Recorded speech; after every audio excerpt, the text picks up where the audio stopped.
Tampa Bay zone, Calvin Royal III, principal dancer for America's most prestigious ballet, of course, the American Ballet Theater. And he is one of the guests that I have had circled on my calendar to get the chance to talk with. And that's exactly what we are doing right now. Welcome to the show, Calvin. How are you today? I'm good. Thanks for having me on. Of course, you are joining us from New York, which, sparks my first line of questioning. When you think about a principal dancer, I grew up taking ballet. Maybe people at home took ballet or had kids.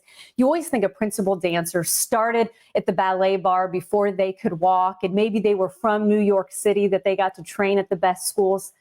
That's not the case with you, Calvin. No. From the Bay Area, give people an idea of your journey and what led to such an accomplishment as being named principal dancer. Thank you. Well, I originally, I think my first intro to dance actually was through a local community project in Clearwater called the Chocolate Nutcracker that I did every December. It was my first intro into West African dancing, hip hop, jazz, and I actually was interested in music too at the time. So I went to the Johns Hopkins Middle School Performing Arts, and I was studying music there.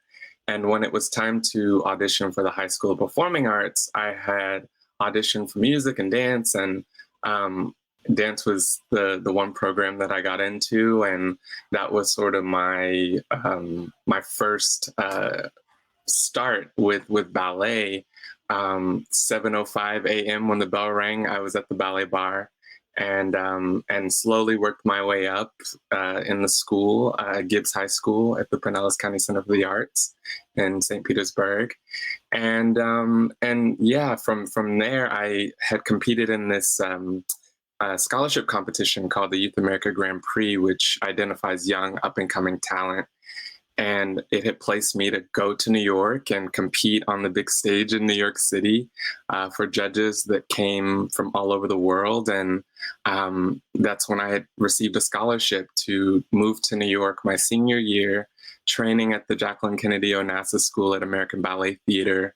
And over the last 15 years, just sort of working my way up through the school and the second company. And this past September, became a principal dancer. And it was in the midst of a pandemic, which is very unconventional, but Calvin, I want to touch on the pandemic and, of course, how that changed you. You get this accomplishment, you get this promotion that every dancer dreams of one day. And, of course, it is on the heels of a pandemic where performances had to be postponed. But then also I want to point out, it was in the middle of a summer, a tumultuous summer for Black Lives Matter. And you are only the third dancer to have this title, being someone of African-American heritage. And, listening to stories that Misty Copeland, who you've danced with before, has been able to share, you are breaking boundaries. What did it mean to you to be able to get this accomplishment when so much of the world was having such racial issues that we need to change? Yeah,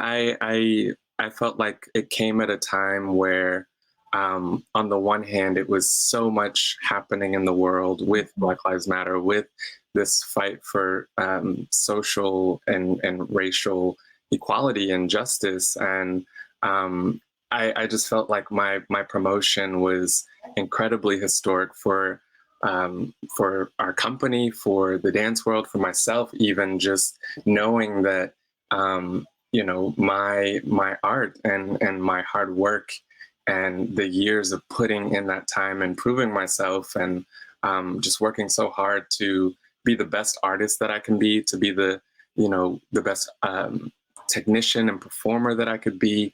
It was a time that I felt like, it just felt like justice had been served. And the time also kind of opened up the companies, to ballet companies in particular, to start to look at some of the ways in which they themselves had room to grow, and to be part of that, to have a voice in that, I felt was incredibly important, and is only going to help to grow our art form and our industry into the future. and change the way that you think the principal dancer has looked in the past, and Oh, open our absolutely. eyes. I love that about you. Yeah. And then of course, the pandemic, you're joining us now from New York City. Yeah. All of the performances had to be postponed.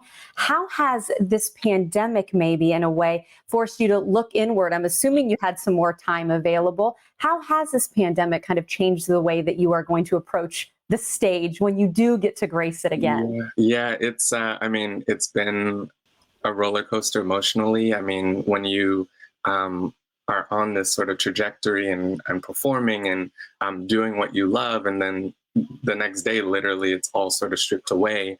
It was a lot to sort of grapple with.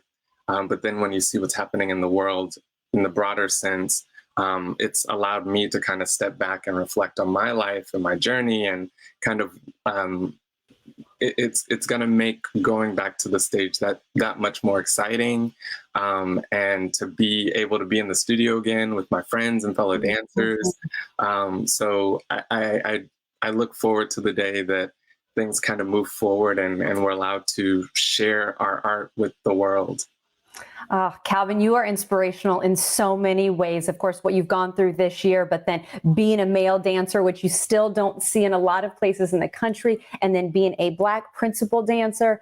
Good job. Thank you so much for being with us. Where can people go to stay up to date on you and be able to follow your performances? Because I know I want to.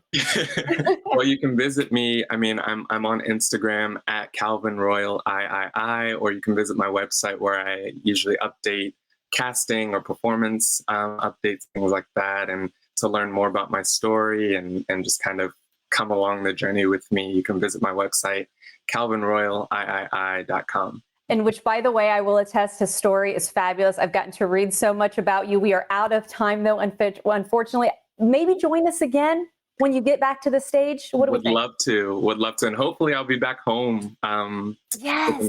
soon, so that I can, come on and I there'll be like a show that. or something to see. And we'll be back in studio. Maybe we can even do a performance. What do you That'd be think? great. That'd be great. I like it. Calvin, again, job well done. What a treat to meet you today. It is an Thank honor. you. Thank you.